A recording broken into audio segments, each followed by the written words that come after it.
श्री अशोक गहलोत जी।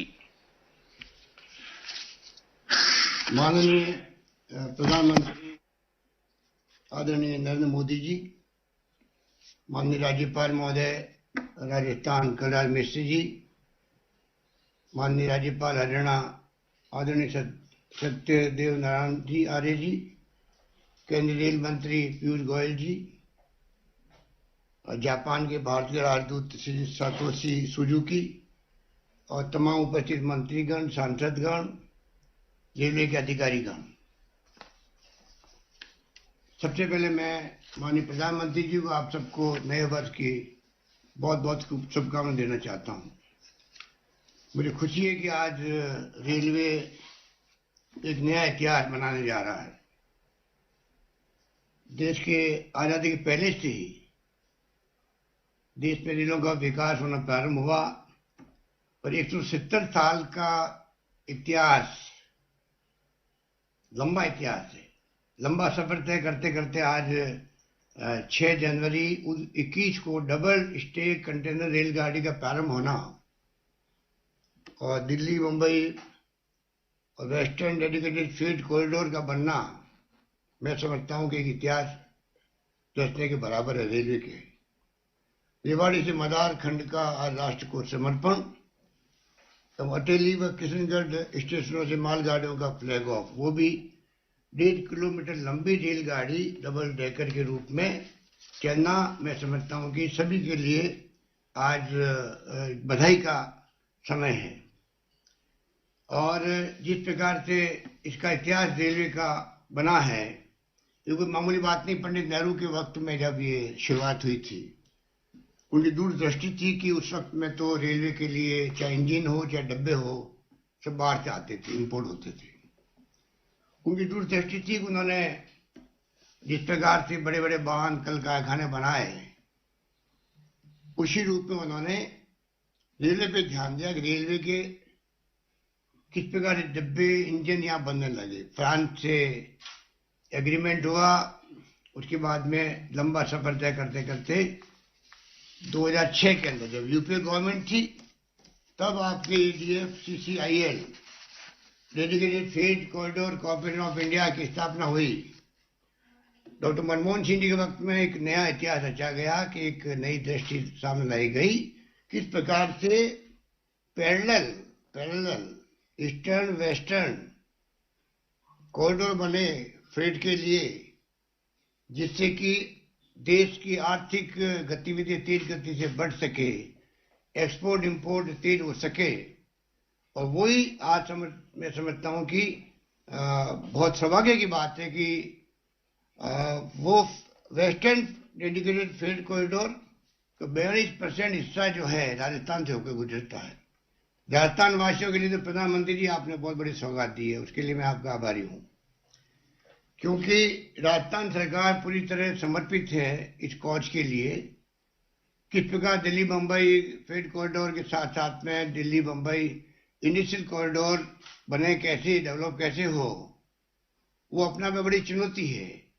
आप समझ सकते हैं कि बड़े साधनों की आवश्यकता है और कोविड के बाद में राज्यों की स्थिति बहुत ही विकट हो चुकी है।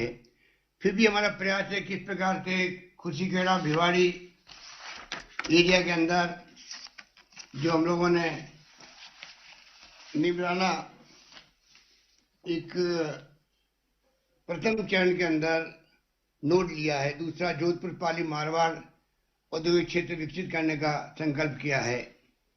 इस रूप में हम चाहेंगे कि दोनों काम जो है साथ साथ चले और जो आज आप समर्पित करेंगे उसका लाभ राजस्थान के लोगों को और पूरे देश के लोगों को मिल सके।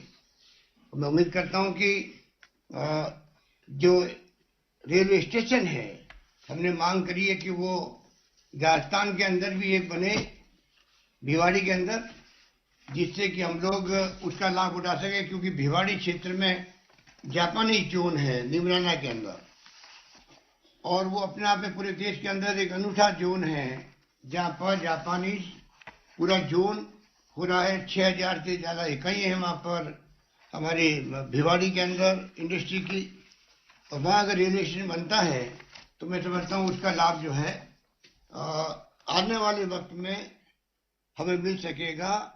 चलारपुर औद्योगिक क्षेत्र है भिवाड़ी के अंदर, वहाँ हम मांग करते हैं डीएफसी का स्टेशन बने।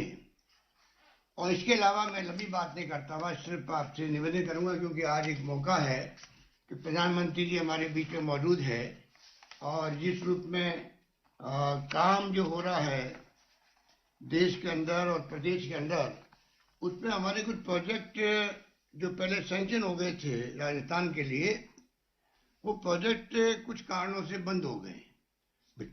मैं चाहूंगा कि आप प्रधानमंत्री जी, आप स्वयं इतना इंटरेस्ट लेते हो रेलवे के अंदर, और मंत्री पीयूष गोयल जी बैठे हुए हैं, रेलवे के अधिकारी बैठे हुए हैं, तो मैं चाहूंगा जो प्रोजेक्ट पहले सैंक्शन है, प्रारंभ हो चुके थे, किन्हीं कारणों से बंद हो गए हैं, उनको मैं आपको जिक्र करना चाहूंगा। कृपा करके उनको आप प्रायोरिटी दें और पुनः प्रारंभ करवाएं, जिससे कि राजस्थान के अंदर जो माहौल बना था उस जमाने के अंदर, वो माहौल पुनः बन सके। नंबर 1, 2013 में Sarmathura Gangapur via Karauli railway station का शिलान्यास हो चुका था, वो बंद हो गया काम। पुष्कर से मेड़ता रोड नई रेल का काम, वो परियोजना भी ठप हो गई। एक चौथ का बड़वारा से Ajmer via Tonk railway station, इसका काम भी रोक दिया गया। एक मैं आपको कहना चाहूंगा, आग्रह करूंगा कि जो आदिवासी क्षेत्र है गुजरात से लगता हुआ डूंगरपुर, तो बांसवाड़ा डूंगरपुर रतलाम, ये 50% भागीदारी थी स्टेट गवर्नमेंट की उस जमाने के अंदर। 250 करोड़ के लगभग स्टेट गवर्नमेंट दे चुकी थी, काम भी शुरू हो गया। उसके बाद में पता नहीं किन कारणों से काम बंद हो गया, तो लोगों में बहुत बड़ा वहाँ पर रिएक्शन भी है। और ये आदिवासी क्षेत्र है, मैं चाहूँगा इस काम को आप प्रायोरिटी पे वापस शुरू करवाएं। और वो स्थिति राजस्थान की भी नहीं रही है कि जो पहले हमने 50% का वादा किया था, अब तो वादा निभा नहीं पाएंगे, रेलवे को पूरा खर्चा करना पड़ेगा। एक भीलवाड़ा के रुपायली में मेमो कोच फैक्ट्री, जब mister doctor CP Joshi ji थे मंत्री, तब इसको सैंक्शन किया गया था और उसका शिलान्यास भी हो गया, वो भी रोक दिया गया। और एक और मैं आपसे निवेदन करना चाहूंगा कि जैसलमेर बाड़मेर जो पाकिस्तान का बॉर्डर लगता हुआ है, वहां पर गैस भी निकल गई है, तेल भी निकल गया है। तेल तो देश के प्रोडक्शन का 20% तेल निकल रहा है बाड़मेर के अंदर, बहुत बड़ा अचीवमेंट हुआ है। आप भी बता रहे थे, और रिफाइनरी का वहां पर काम शुरू हो चुका है। तो उस एरिया के अंदर अगर जैसलमेर बाड़मेर को मुद्रा से कांडला बंदरगाह से जोड़ने के लिए नई रेल लाइन की कोई 40 साल पहले से मांग है। ये बॉर्डर एरिया है पाकिस्तान से लगता हुआ, और ये सीमावर्ती क्षेत्र है। अगर ये सब कुछ निकलने के बाद में तेल भी, गैस भी और रिफाइनरी बन रही है, ये रेल लाइन नहीं बनती है, तो आने वाले वक्त में जैसे हमने भारतमाला के काम शुरू करवाए हैं देश के अंदर, वो भी अपना आप एक मैं समझता हूँ कि एक नई सोच है।